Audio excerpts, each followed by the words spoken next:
Hi friends, welcome to Anandhi vlog. இன்றைக்கி என்ன பார்க்க போகிறோன்னா, ஈஸியான மெத்தடில் சீக்கிரமாக நம்ம ஒரு போண்டா செய்ய போகிறோம். அதுக்கு தேவையான திங்ஸ் தான் இப்போ எடுத்து வச்சுருக்கோம். நான் வந்து 2 வெங்காயம், 4 பச்சை மிளகா, கொஞ்சம் கருவேப்பிலை, கொத்தமல்லி எடுத்து வச்சுருக்கேன். உங்களுக்கு தேவையான அளவு என்ன வேணுமோ அதை எடுத்து வச்சுக்கோங்க. இப்போ எல்லாத்தையும் நான் பொடிசாக கட் பண்ணி வச்சுக்கிட்டேன். காரத்துக்கு ஏற்ற மாதிரி நீங்கள் பச்சை மிளகாய் எத்தனை போடுறீங்களோ அது அவ்வளோ போட்டுக்கோங்க, எந்த பிரச்சனையும் இல்லை. அதுக்கப்புறம் என்னென்னா, நான் இது ஃபஸ்ட் டைம் செய்கிறேன். நானும் ஒரு யூடியூப் சேனல் பார்த்து தான் செய்கிறேன்.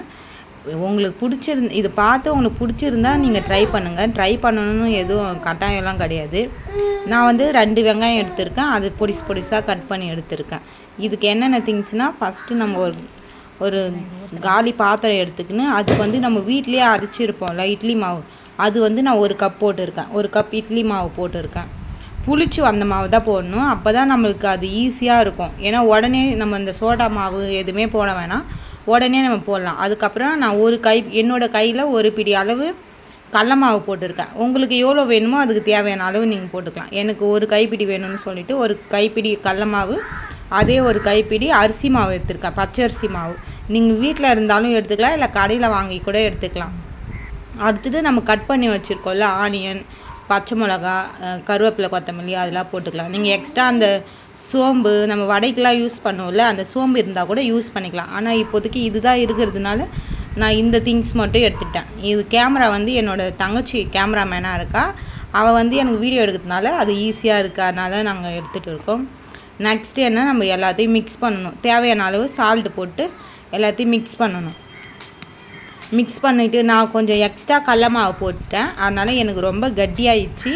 நான் வந்து எக்ஸ்ட்ரா கொஞ்சம் தண்ணி ஊற்றிக்கிட்டேன். நீங்கள் வந்து கடல மாவு கொஞ்சம் கம்மி பண்ணால் தான் அந்த தண்ணி பதத்துக்கு வரும். நீங்கள் கடல மாவு கொஞ்சம் கம்மி பண்ணிக்கோங்க. நான் எக்ஸ்ட்ரா கடல மாவு அதிகமாக போட்டேன், அதனால் கொஞ்சம் தண்ணி ஊற்றி அதை மிக்ஸ் பண்ணி வச்சுக்கிட்டேன். மிக்ஸ் பண்ணோடனே நீங்கள் சோட்டா மாவு போடணும் வேணாம், இது ஈஸியாக சேர்த்துனால. அதனால தான் அரிசி மாவே ஆல்ரெடி புளிச்சு போயிருக்கோம்ல, அந்த புளிச்ச தன்மை இருந்தால் போதும். ஈஸியாக உடனே நம்ம மாவு பிசைஞ்சு ஈஸியாக செஞ்சிடலாம். பசங்க ஸ்கூல் விட்டு வந்தால் கூட சீக்கிரமாக நம்ம செஞ்சு குயிக்காக கொடுத்துடலாம். நெக்ஸ்ட்டு நான் கேஸ் பற்ற வச்சுட்டு கடாயில் கொஞ்சமாக எண்ணெய் ஊற்றிட்டு, நான் கடாயில் வந்து தேவையான அளவு எண்ணெய் ஊற்றிட்டேன். அந்த எண்ணெய் நல்லா சூடாகிற வரைக்கும் வெயிட் பண்ணிவிட்டு, அதுக்கப்புறம் நம்ம மிக்ஸ் பண்ணி வச்சுருக்கல அதை வந்து கொஞ்சம் கொஞ்சமாக எடுத்து சுற்றி போட்டு விடுங்க. எண்ணெய் நல்லா காஞ்சி போட்ட உடனே அந்த பபுள்ஸ் வந்து வரணும், அப்போ தான் அது நல்லாயிருக்கும். எண்ணெய் காயாமல் போட்டிங்கன்னா அது அந்த அளவுக்கு எப்படி சொல்லுறது, அந்த அளவுக்கு நல்லா வராது. எண்ணெய் நல்லா காஞ்சி நம்ம ஃபஸ்ட்டு செக் பண்ணி பார்த்துட்டு அதுக்கப்புறம் கூட போடலாம். ஃபஸ்ட்டு போட்டு அந்த பபுள்ஸ்லாம் நல்லா பொரிஞ்சு வர வரைக்கும் நல்லா பண்ணணும். நம்ம போட்ட உடனே அதுக்கப்புறம் ஒரு 2 மினிட்ஸ் கழித்து திருப்பி ஒன்று திருப்பி போட்டுக்கோங்க. திருப்பி போட்டு அதுக்கப்புறம் கொஞ்சம் எப்படி சொல்லுறது, அந்த brown colour, golden brown colour மாறின உடனே நெக்ஸ்ட் கோல்டன் ப்ரௌன் வந்தோடனே நீங்கள் நெக்ஸ்ட் பக்கம் திருப்பி போட்டுக்கலாம். திருப்பி போட்டு நான் வந்து ஹை ஃப்ளேமில் வச்சிட்டேன், அதனால் கொஞ்சம் சீக்கிரமாக எனக்கு குக் ஆயிடுச்சு. இப்போது நான் ஒன்று ஒன்றா எடுத்துக்கிட்டேன்.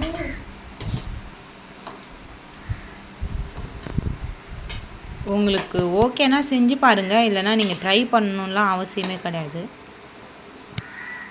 நான் ஃபஸ்ட் டைம் செய்கிறேன். நானும் ஒரு யூடியூப் சேனல் பார்த்து தான் செஞ்சேன். உங்களுக்கு ஓகேனா செஞ்சு பாருங்கள். ஆனால் எனக்கு லாஸ்ட்டு ஃபினிஷிங் டச்சிங் வந்து நல்லா தான் இருந்தது, டேஸ்ட்டாக இருந்தது. என்ன ஒன்று, கடல மாவு தான் கொஞ்சம் அதிகமாக போட்டேன். கடல மாவு கொஞ்சம் நான் கம்மி பண்ணியிருந்தால் இன்னும் நல்லா வந்திருக்கும்னு எனக்கு தோணுது. நீங்கள் கொஞ்சம் செய்கிறதா இருந்தால் கொஞ்சம் கடல மாவு கம்மியாக போட்டு செஞ்சுக்கோங்க, எனக்கு கரெக்டாக இருந்தது. சால்ட்டு கூட நீங்கள் தேவையான அளவு போட்டுக்கோங்க. நான் ஃபஸ்ட் டைம் செய்கிறதுனால சால்ட்டு கொஞ்சம் கம்மியாக இருந்தது எனக்கு. நீங்கள் எக்ஸ்ட்ரா போடுறதா இருந்தால் கூட போட்டுக்கலாம், எந்த ப்ராப்ளமும் கிடையாது. ஓவரால் எனக்கு அழகாக அந்த ப்ரௌன் கலர் வந்துடுச்சு. இப்போ அது ஓப்பன் பண்ணி உள்ளே பார்த்தோன்னே கூட நல்லா தான் குக் ஆகியிருந்தது. லாஸ்ட்டு டேஸ்ட் பண்ணி பார்க்கும்போது டேஸ்ட்டாக இருந்தது. நீங்கள் ட்ரை பண்ணி